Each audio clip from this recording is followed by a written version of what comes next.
Now let us see realization. We have a 2-bit counter, bit counter. Let us we'll go with a 3-bit counter in this. We want to what is our main aim is to find a 3-bit up or down counter. Now in the previous experiment we have seen different types of flip-flops. What about the present output depends on present input as well as the previous one. So based on the truth tables, we are going to explain about the counters JK flip-flop. So here let us will start with a 3-bit count. 3-bit counter we'll see how many number of counts we can see is from power 3 is 8. So we can start from 0, 0, 0, 1, 1 corresponds to decimal representation 0 to 7. Totally 8. Up to 8 we can count. Maximum from 0, 0, 0, 1, 1, 1. The outputs of the flip-flops will vary for every clock pulse from 0. For first clock pulse, it will give the output 0. For the second clock pulse, it will count 1. And the third clock pulse, it will count 2. And subsequently, we can see the number of counts to the maximum value will be 1, 1, 1. Later, it will go. This is a down counter. It can start from 1, 1, 1, then 6, 1, 1, 0, then 1, 0, 1, then 100, 1, 1, 0, 0, then 0, 1, 1, 0, 1, 0, 0, 0, 1, and 0, 0, 0. So like that, it is a down counting. So we have up counting and down counting. Now we have an available ICs which can count bidirectional counters are there. If we switch on enable one pin, it will go for up counting. Then if we disable that, it will show the outputs of a down counting. So we have different types of trainer kits are there. So using the trainer kits, we can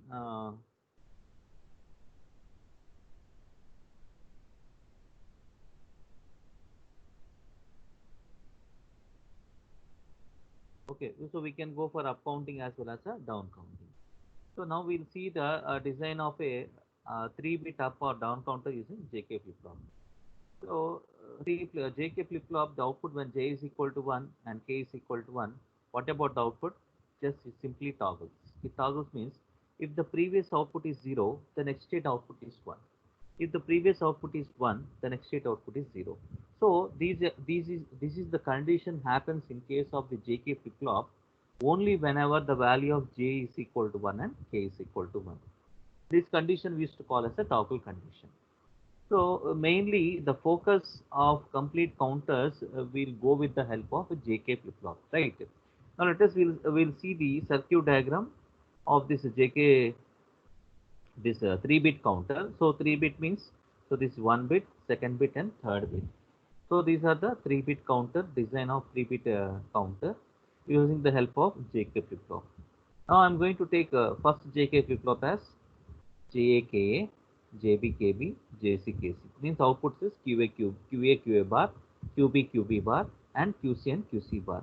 Then the outputs of the each JK flip-flop, JK flip-flop 1, JK flip-flop 2, and JK flip-flop 3, or we can call it JK A, B, and C. 3 flip-flops are there.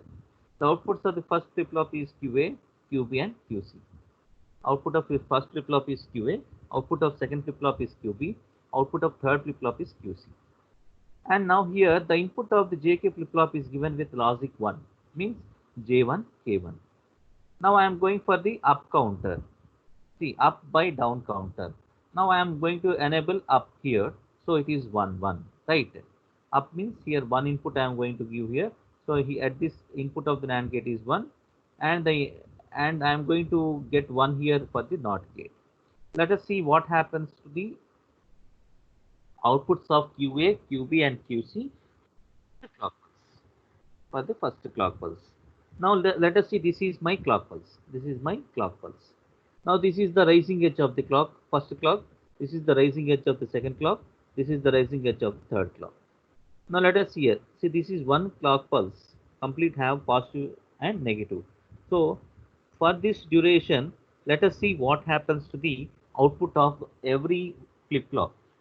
Now see here, the input of the second flip-flop depends on the output of the previous flip-flop, right? Let us see here the inputs of J and K, where we are getting the inputs of the second JK flip-flop, nothing but B flip-flop B. We are going to get from the output of the first flip-flop. So based on the output of QA only and QA bar, we are going to get the input to this second flip-flop, right? So after getting the output of the first flip-flop only, we can analyze the second flip-flop output, right? And the third flip-flop output depends on the previous two stages of the flip-flops, J, A, JB and JC, right? So based on this flip-flop A and flip-flop B, we are going to get the output for flip-flop C, right? So these are the very two important cases that we are going to see here. Now I can explain these design of 3-bit counter completely with the help of the timing diagram. This is very important. Timing diagram is very important to explain the 3-bit counter. Now we'll start before here. So this is my clock pulse. This is first clock pulse. Now this is the rising edge of the clock pulse. Now here up value I'm giving as high, right? Now let us see what happens. Now here previously my QA is 0, right? It means that previous state of the output QA is 0, right? Then, so here I am giving logic 1, means J1, K1. If I give J1 and K1, if my previous output is 0, if I apply a clock pulse, then what will be the output of the next state of the flip-flop? It is 1. It will change from 0 to 1. So previous it is 0. For the first rising edge of the clock, it will go to 1, right? And it will not change for the next rising edge of the clock, right? Now let us see for the second flip-flop. So what is the second flip-flop? I can get the value of J and K only after the output of the first flip-flop, right? So after the first flip-flop output means at this case. At this point of this case, up to that this value QB is 0, which is in reset condition. So QB is equal to 0. Whenever now the input of J and K depends on the previous stuff, right? Now here let us see about the OR gate input. Now here previous it is 0, now it is 1. So this is 1, this is 0. So if any one of the input of the AND gate is 0, output is 0. So here I am going to get 0 anyhow. So here what I am going to get? 1 here. And this is up is 1. So 1 leads to 1. So J1 K1. Now clock is given. So this clock is given. Let us see. This clock is given. For the second clock pulse, I am going to get the value of J1 K1. Now based on J1 K1 for the second clock pulse, this is the second clock pulse. Now previously my output QB is 0. Now it will go to 1, right? It will go to 1 for the next clock pulse. Now what happens? Now this is 1, this is 0. So once again I am going to get the output of the second OR gate is once again 1. Now for the third clock pulse, is this is 1, 2, and this is the third clock pulse, rising edge. Now for the third clock pulse, let us see what happens. Because see, the clock pulse, the change in output takes place only at the rising edge of the clock. Now here, the value of QA is 1 previously. QB is 1 here. It will change 0 here. So it will change to 1. Now let us see. For the third clock pulse and fourth clock pulse, let us see what happens. Now here it is 1. For the next clock pulse, what happens? J1 K1. So what about the QC? Previous it is 0. Now it goes to 1, right? Now let us see what happens here. Initially QA is high. Then for the next clock pulse, the value of QB is going to high, and it will be there for the next falling edge of the clock. Now let us see here. So for the second clock pulse, what happens? Previously my output is 1. So now my present output, it can go to 0. Right? Let us see. Now let us come over here for the second flip flop B. My previous output is 1. My previous output is 1 here. If my previous output is 1, see here, this output is 1, right? This output is 0. So once again I will repeat here. Let us listen carefully. Initially QA is 1. Then next clock pulse QB becomes 1. Then next clock pulse QC becomes 1. Now the output of the flip-flop depends on the input of the J and K. When I am going to get the input of the J and K? Only based on the outputs of the previous outputs of the flip-flop. The previous outputs of the flip-flop is, this is the output of the flip-flop 1. This is the output of the flip-flop 2. Now let us see, let us observe here. See, there is a change in the state of the flip-flop takes place only at the rising edge of the clock. So there is a change takes place in the output of the flip-flop only at the rising edge. Now here at the rising edge, the output is high only, right? Here there is a change in the flip-flop output to 1. Now let us see. We'll start from the initial condition. J1, K1, up counter, anyhow, if this is 1, this is logic 1. So previously everything is in reset condition, so it is 0 means it will go to 1. For the next clock pulse, initially because JB is given as 0, so the second flip-flop will be in working condition only if we get the input for the second flip-flop. But the input for the second flip-flop depends on the output of the first flip-flop. So we will wait for the output of the first flip-flop. So we are getting the output of the first flip-flop for this. This is the output of the first flip-flop. Now after getting the rising edge of the clock, here, now what about my previous output? Let us see. My previous output is 0. For the next clock pulse, it goes to 1. Right? Now let us see here. So this is 1. So for the next clock pulse, previous it is 0, now it is going to 1. Right? Now 1. Now for the next clock pulse, what happens?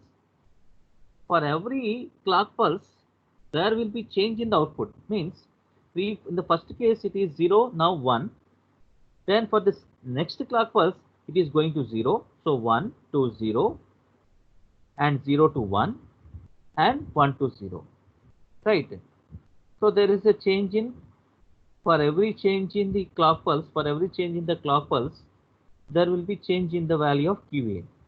But QB is completely depends on the value of QA, right? Now, so here, the first clock pulse, QA is 1. Second clock pulse, QB is 1, QA 0. Third clock pulse, QA is 1 once again. QB should go to what? Let us see here.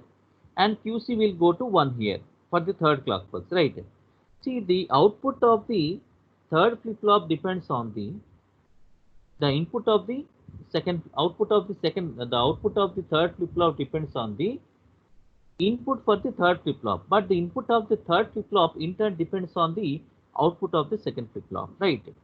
See, the output of the second flip-flop is 1 for the second clock pulse. Then this will be applied as the input. Now let us see, let us check here what is the input for the second flip-flop for the third clock pulse. Let us see here. For the third clock pulse, anyhow previously it is 1. So this 1 will carry over here. This will be 0. So anyhow for the third clock pulse, the input of the third flip-flop is J1 K1 and QC will be 1. Now we'll mainly focus on the second flip-flop. Let us see. So in the first clock pulse, the output of QA is 1. For the second clock pulse, the output of QA goes to 0. Now if QA is 0 here, this 0 will appear here. So here I am going to get 0.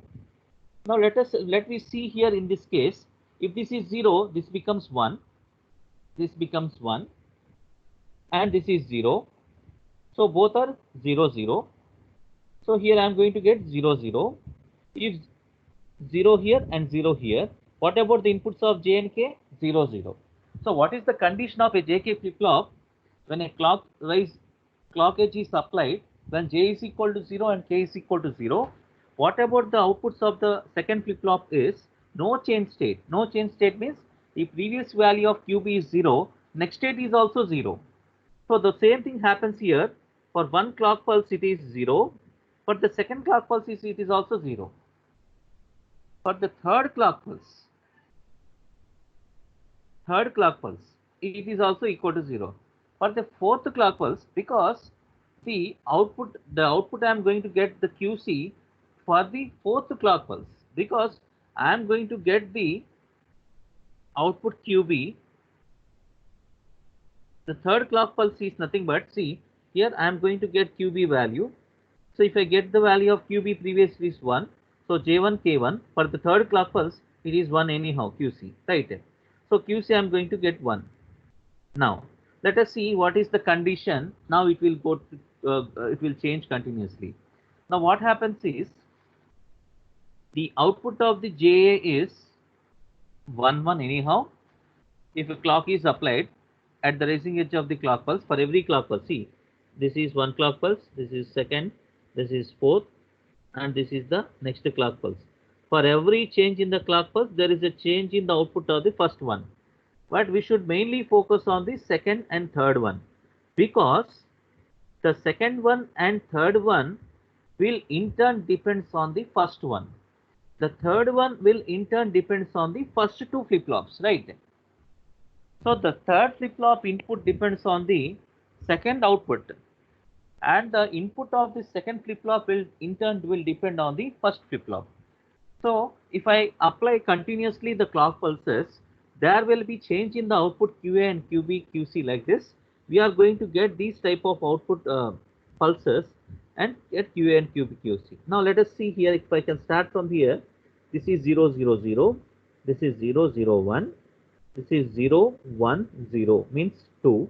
This is 0, 1, 1, 3. This is 1, 0, 0, 4. Then 0, 1, 1, 0, 1, 1 means 3. Then, so this is 1, 0, 0. So it is a 3-bit counter. Huh? It is a 3-bit counter. Then once again, I am going to get, let us see here, there is some problem. 0, 1, 1, then first clock pulse, this is 1, 0, 0, 0, 0, 1, 0, 2, 0, 1, then this is 0, 1, 0, 2, 0, 1, 1, 3, 1, 0, 0, 4. Then see here, this is the third QC is in the problem. So then next what you are going to get is 1, 0, 1, then 1, 1, 0 and 1, 1. So there is some mistake is there in the QC condition. So this is the way we can see we can realize the counters. Okay.